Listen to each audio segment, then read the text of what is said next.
한 명 합자회사. 먼저 한 명 회사를 기준으로 잡고 설명을 하는데, 설립은 실체 형성 절차만 거치면 된다. 즉, 정관을 작성만 하면은 실체 형성 절차가 완료가 된다. 효력은 설립 등기를 해야 효력이 생긴다. 그리고 출자. 설립 등기 이전에 출자 이행을 완료할 필요가 없음. 즉, 얘는 이제 합자 회사도 마찬가지다. 왜냐하면 합자 회사는 한 명 회사를 준용하기 때문에. 그다음 출자 의무. 출자 의무는 구체적 출자 의무와 추상적 출자 의무로 나눠지는데, 구체적 출자 의무란 출자 이행기가 도래한 상태이며 얘는 회사가 제3자에게 양도가 가능하다. 추상적 출자 의무는 출자 이행기가 아직 도래 안 한 상태인데 얘는 회사가 제3자에게 양도를 할 수 없다. 무한 책임 사원은 대외적으로 무한 책임을 지지만 무한 출자 의무를 부담하는 것은 아니다. 원칙적으로 사원 자격의 취득과 동시에 발생하는데 출자 의무는 사원 자격의 상실과 동시에 소멸한다. 회사가 소멸하여 사원의 지위도 없어진 시점에서 추상적 출자 의무는 같이 사라지지만 구체적 출자 의무는 사라지지 않는다.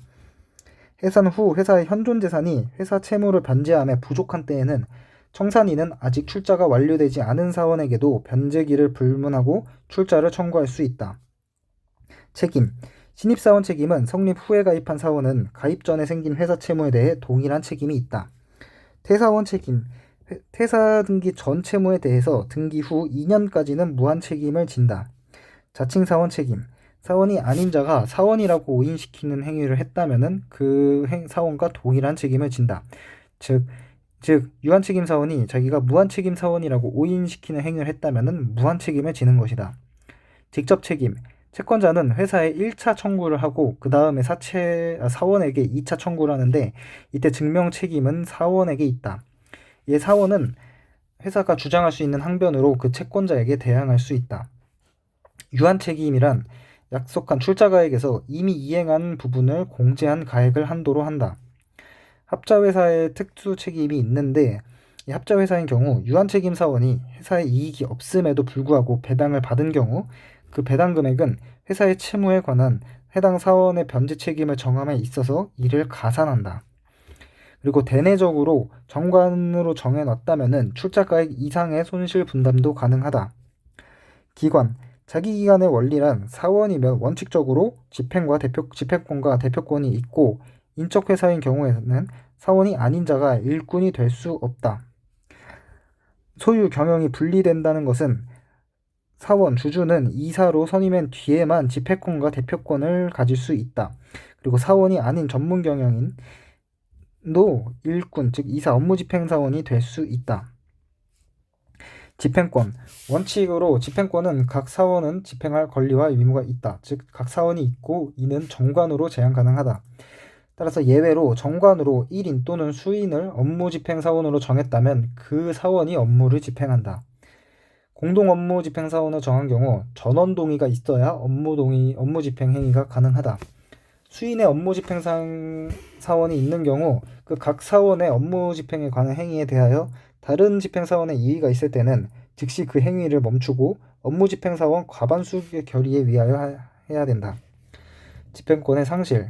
업무를 집행함에 현저하게 부적임하거나 중대한 의무에 위반한 행위가 있을 때 집행권을 상실하는데 이때 법원은 사원의 청구에 위하여 업무집행권한의 상실을 선고할 수 있다. 판례로 합자회사의 유한책임사원도 업무집행사원의 권한상실 선고를 청구할 수 있다. 업무집행사원이 1인만 있는 경우에는 권한상실의 선고를 할 수 없다. 대표권. 정관으로 업무집행사원을 정하지 않은 경우 각 사원은 회사를 대표한다. 정관 또는 총사원 동의가 있으면 대표할자, 대표사원을 정할 수 있다. 정관 또는 총사원 동의가 있다면 공동대표 선발도 가능하다. 회사와 사원 간의 소에 있어서 회사를 대표할 사원이 없을 때 다른 사원 과반수 결의로 대표할 자를 선정한다. 이 합자 회사인 경우에는 이 대표권은 판례로 유한책임 사원을 대표 사원으로 등기했다가 그 후 그 유한책임 사원을 무한책임 사원으로 변경한 경우 이때 이 변경 등기를 할 때 대표 사원의 자격을 갖게 된다. 이 자격 취득 시기가 변경 등기할 때임을 주의. 대표권의 상실.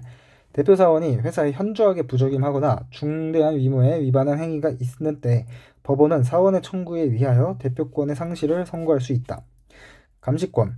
원칙은 영업연도 말에 영업시간 내 가능한데 예외로 중요한 사유가 있는 경우 법원의 허가를 받아 언제든지 열람 가능하다. 입사. 사원의 이름은 정관의 기재사항이다. 따라서 사원이 입사할 때 정관 변경이 필요하다. 이때 정관 변경은 총사원의 동의가 있어야 되는데, 즉 이를 종합하자면은 사원이 입사할 때 총사원의 동의가 필요하다는 의미이다. 입사의 효력 발생 시기, 즉 입사의 시점은 총사원의 이 동의가 있는 때에 사원의 지위를 취득한다. 한 명 회사인 경우 유한에서 무한 책임이 될 때 무한에서 유한으로 변경 시에 이때도 정관 변경이 필요한데 이때도 이 정관 변경 총사원 동의가 필요하다.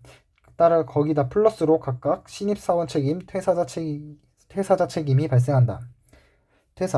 퇴사원은 회사에 대하여 지분의 지급을 청구할 수 있다. 즉 이는 지분 환급 청구권이다. 이미 퇴사는 기간 약정이 없거나 종신 약정인 경우에는 6개월 전 예고를 하고 영업연도 말에 퇴사를 한다. 부득이한 경우는 언제든지 퇴사할 수 있다. 법정 퇴사. 기본으로 사망, 성년후견 계신 파산 플러스 제명인데 무한책임 사원인 경우에는 파산 제명만임을 주의. 이때 제명이란 출자 의무 불이행, 그리고 경업 피지 의무를 위반한 경우 다른 사원 과반수의 결의로 제명을 시킨다. 지분압류 채권자의 퇴사 청구. 6개월 전 예고를 하고 영업연도 말에 퇴사한다. 상호사용 폐지 청구권. 퇴사한 사원의 성명이 회사의 상호 중에 사용된 경우 상호사용 폐지를 청구할 수 있다.